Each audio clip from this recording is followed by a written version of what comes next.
அமரர் கல்கியின் கள்வனின் காதலி அத்தியாயம் 27 பிள்ளைவாளின் பழி. கல்யாணியை பழி வாங்குவதற்கு புலிப்பட்டிரத்தினம் அநேக குருட்டு யோசனைகள் செய்துவிட்டு கடைசியில் ஒரு முடிவுக்கு வந்தான்.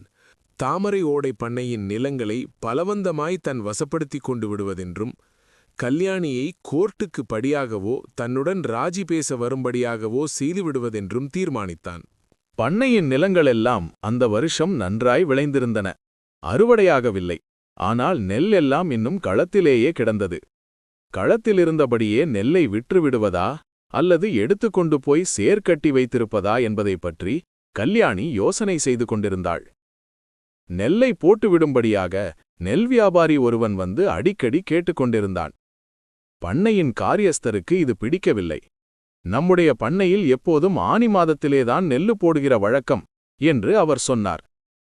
இம்மாதிரி அவர்கள் பேசிக் கொண்டிருக்கையில் ஒரு ஆள் குடல் தெறிக்க ஓடி வந்து, ஆச்சி ஆச்சி, மோசம் வந்துட்டது என்று கதறினான்.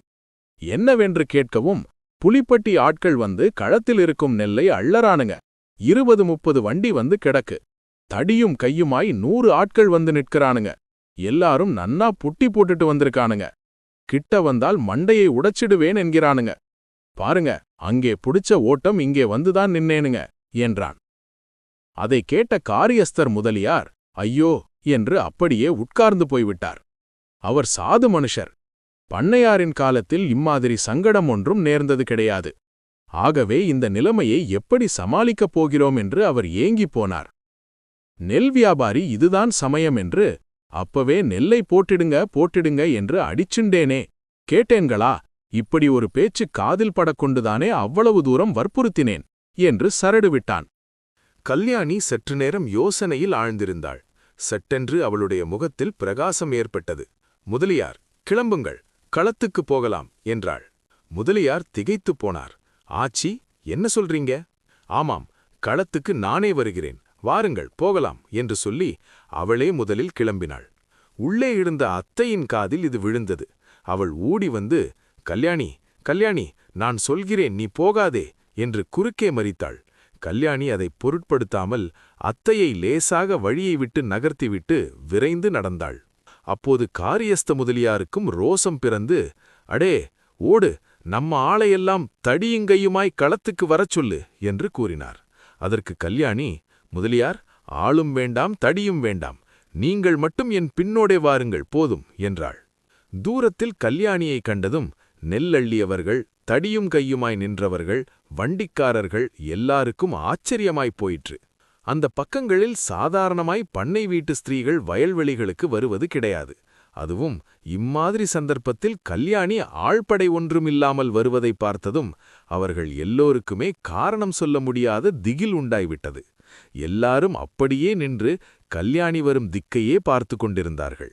கல்யாணி கம்பீரமாய் நடந்து நேரே அவர்களுக்கு மத்தியில் வந்து நின்றாள்.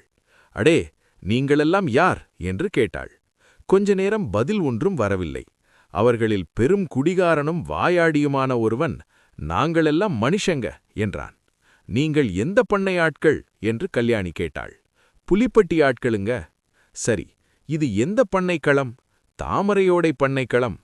பின்ன ஏனப்பா இந்த களத்தில் வந்து நெல் வாருகிறீங்க? ஆட்கள் மௌனமாயிருந்தார்கள். அடே, எல்லோரும் என்னை நன்றாய் பாருங்க, நான் யார் தெரிகிறதா என்று கம்பீரமாய் கேட்டாள் கல்யாணி.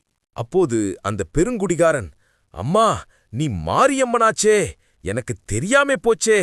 அடே ஆளுங்களா, எல்லாரும் விழுந்து கும்பிடுங்கடா என்று சொல்லி முதலில் தானே திடீரென்று தரையில் விழுந்து கும்பிட்டான். அம்மா, தாயே, காப்பாத்தனோ என்று புலம்பத் தொடங்கினான். மற்ற ஆட்களெல்லாம் பிரமை பிடித்தவர்கள் போல் நின்றார்கள். அடே, உங்களையெல்லாம் காப்பாற்றத்தான் நான் வந்தேன். நீங்கள் இப்போது செய்வதற்கு வந்தது பெரிய தப்பு காரியம். பகல் கொள்ளையடிப்பதற்காக வந்திருக்கிறீர்கள். இதற்காக உங்களை பிடித்து காலிலேயும் கையிலேயும் விலங்கு மாட்டி 7 வருஷம் ஜெயிலிலே போட்டு விடுவார்கள். நீங்கள் ஜெயிலுக்கு போய்விட்டால் உங்கள் பெண்சாதி பிள்ளைகளை உங்கள் எசமான் காப்பாத்தி விடுவாரா என்றாள் கல்யாணி. ஐயோ, எங்க எசமானா? செய்யற வேலைக்கு வயத்துல அடிக்காம கூலி கொடுத்தால் போதாதா? பின்னே அவர் சொல்றதை கேட்டுக்கொண்டு இந்த திருட்டு வேலைக்கு வந்தீர்களே, எல்லாரும் திரும்பி போய் சேருங்கள்.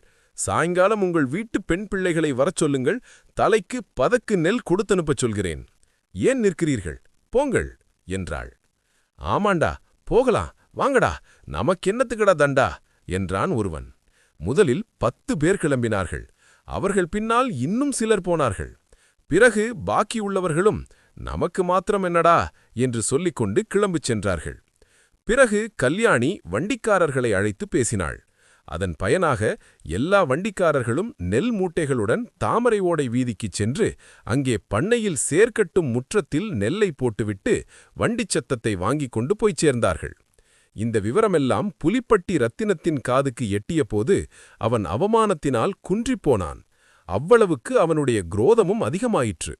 அப்போதுதான் கொள்ளிடக்கரை திருடனுக்கு பணம் கொடுத்து கல்யாணி வீட்டில் கொள்ளையடிக்கச் செய்ய வேண்டுமென்ற அபூர்வ யோசனை அவனுடைய மூளையில் உதயமாயிற்று.